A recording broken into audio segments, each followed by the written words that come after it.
Pocas escenas despertaban mayor temor y admiración en la Grecia clásica que la visión de las tropas espartanas.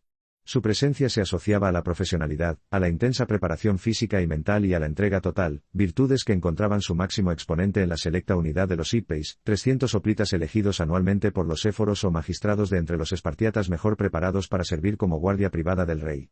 Los hípeis se disponían en el ala derecha del ejército. Esta era la más vulnerable, porque sus miembros no contaban con el escudo del compañero para proteger su costado derecho. Con el brazo derecho se sostenía la lanza, y con el izquierdo, el escudo, y porque solía recibir las maniobras envolventes del ejército enemigo. El sonido de las flautas y de las trompetas que acompañaba a las filas de los espartanos o lacedemonios no solo aumentaba su espectacularidad, sino que cumplía un papel fundamental. Según Tucídides, no era un rito religioso más, sino que se trataba de una costumbre que tiene como finalidad que las tropas avancen de forma igualada marchando al compás de la música, y no se descomponga así su orden de batalla, cosa que les suele ocurrir a los ejércitos en el momento de marchar al ataque. La música creaba la cadencia de marcha adecuada en la formación hoplítica y, en los momentos clave, en el fragor de la batalla, la música de las trompetas elevaba los ánimos de los soldados hasta límites insospechados. La imbatibilidad del ejército lacedemonio explica que en 431 a.C., en el inicio de la guerra del Peloponeso, que enfrentó a Esparta y Atenas, Pericles ordenara a todos los habitantes de la región de la Ática que se refugiaran tras las poderosas murallas de la capital, Atenas. Pese a las acusaciones de cobardía que recibió el general por rehuir el combate terrestre contra el ejército del rey Arquidamo II de Esparta, muchos atenienses comprendieron la necesidad de centrar sus esfuerzos en la flota, dado que una batalla campal contra los espartanos implicaba una derrota segura. El ejército se moviliza. La Gerousia, el Consejo de Ancianos, era el órgano de gobierno facultado para tomar la iniciativa de emprender una acción militar, que después debía ser aprobada o rechazada por la asamblea de los espartiatas. Competía a los éforos efectuar el reclutamiento entre los espartiatas de edades comprendidas entre los 20 y los 60 años, comenzando, por lo general, por los más veteranos. Al divulgarse la orden de movilización por promociones, los guerreros experimentados ocupaban su posición habitual, mientras que los nuevos rellenaban los huecos de los que habían muerto en la batalla anterior o por causas naturales. Si los éforos lo estimaban necesario, se constituía una unidad nueva con los reclutas. A partir de la guerra del Peloponeso, en el último tercio del siglo V a.C., la falange espartana reforzó sus flancos con tropas ligeras, sobre todo peltastas, así llamados por la pelta, un escudo de mimbre en forma de media luna, y arqueros, y con un exiguo cuerpo de caballería de unos 80 jinetes. La movilización se realizaba con celeridad, siempre, eso sí, que no coincidiera con las carneas. Estas fiestas dedicadas a Apolo Carneo se celebraban cada verano, la época más habitual para hacer la guerra, y se consideraba impío interrumpirlas por cualquier causa. Los motivos para emprender una expedición militar eran muy diversos. Podía estar en juego la autonomía espartana, como fue el caso de la batalla de Platea en 479 a.C., donde se destruyó la amenaza persa. Podía también tratarse de enfrentamientos para obtener o mantener la hegemonía en Grecia, en especial ante Atenas y Tebas, las principales competidoras de Esparta. Y en varias ocasiones el ejército lacedemonio hubo de reprimir las rebeliones de los ilotas o esclavos mesenios. Estos eran los pobladores de Mesenia, región que los espartanos habían conquistado hacia finales del siglo VIII a.C. y cuya población habían esclavizado. Por último, eran frecuentes las disputas fronterizas con regiones vecinas en el Peloponeso, sobre todo con Argos y Arcadia. La movilización estaba perfectamente regulada. Si se esperaba que la campaña durase más de 15 jornadas, cada soldado debía llevar consigo provisiones para 20 días, estando prohibido que antes de ese plazo adquirieran productos a los comerciantes que se solían acercar a la expedición.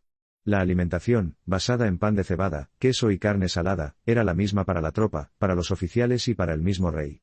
Cada espartiata llevaba consigo sus armas, mientras que un hilota cargaba con su equipaje, con los víveres, con vino y con agua. La mayoría de las expediciones se emprendían al final de la primavera, y a partir de esa época los arroyos estaban secos. Por las noches, los guerreros se protegían del frío con sus capas, ya que no dormían en tiendas, sino que yacían al raso o bajo simples cobertizos. Los animales de carga, los carros y los hilotas formaban el convoy de carga, que contaba con un oficial al frente, y que marchaba junto a un nutrido grupo de cirujanos, artesanos, herreros, carpinteros y curtidores que formaban parte del ejército regular, pero estaban exentos de combatir. Llevaban consigo todos los objetos que podían necesitar durante la expedición: instrumental quirúrgico, artilugios para desplazar obstáculos del camino, correas de cuero, filos y recambios para el armamento, puntas de lanza, madera, picos, palas, hachas y, en definitiva, herramientas para realizar cualquier tipo de reparación. Soldados e impedimenta. Tras la movilización del ejército, el rey ofrecía un sacrificio a Zeus Agetor, el guía, para conocer si los dioses aprobaban que se emprendiera la expedición. En caso favorable, un oficial recogía el fuego sagrado del altar, y lo llevaba consigo durante toda la campaña, lo que aseguraba la protección divina y, de paso, evitaba la engorrosa tarea de encender una llama cada vez que era necesario.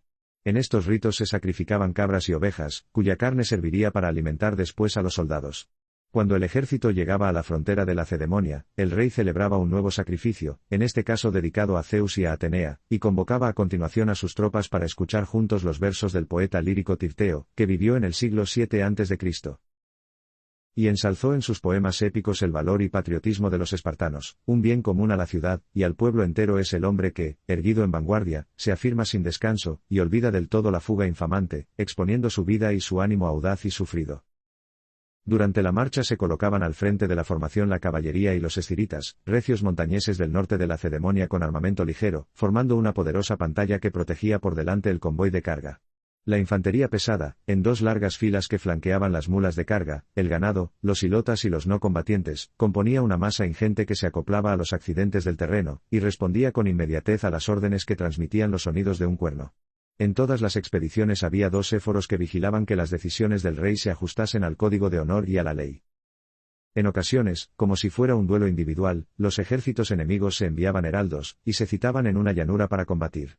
Cuando los lacedemonios llegaban al que iba a ser el campo de batalla, acampaban en el lugar más apropiado si era posible, allí donde hubiese abastecimiento de agua.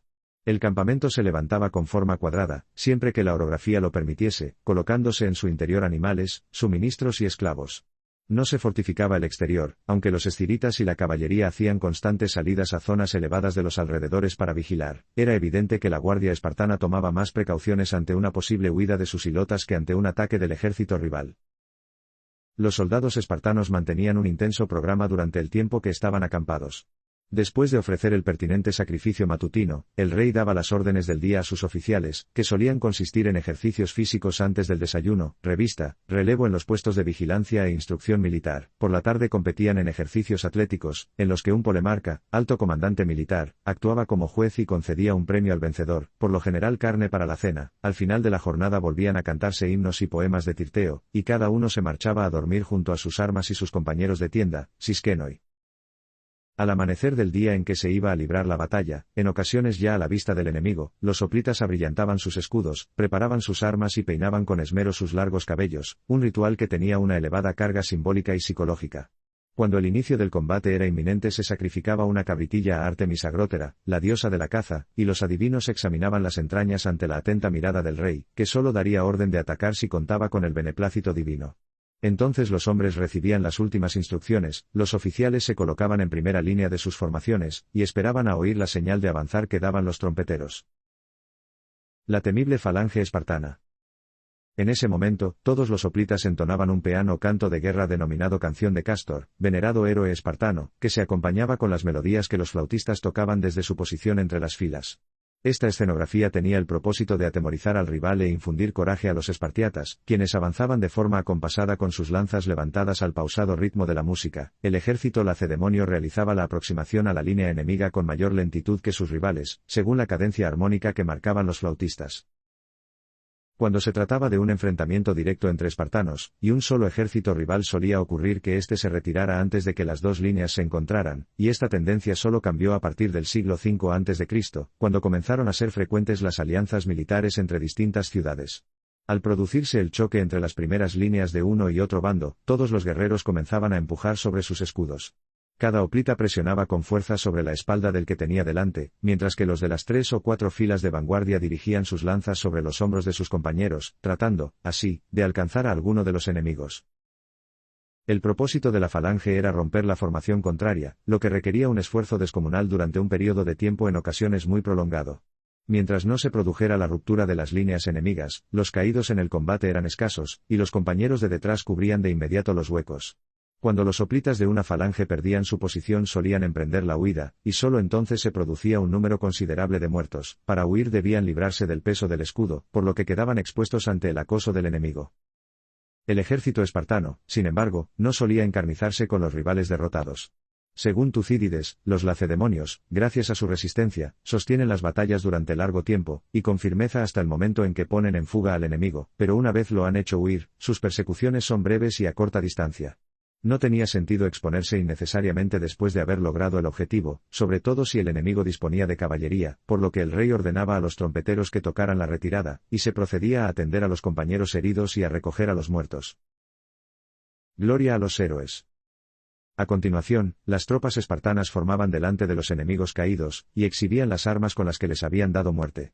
Para que el ejército vencido pudiera retirar sus cadáveres debía enviar un representante, y negociar una tregua con el rey de Esparta, lo que suponía la admisión formal de la victoria lacedemonia, y la concesión de la reivindicación que motivó la guerra. Acabado el conflicto, se erigía un trofeo en el campo de batalla que podía revestir varias formas.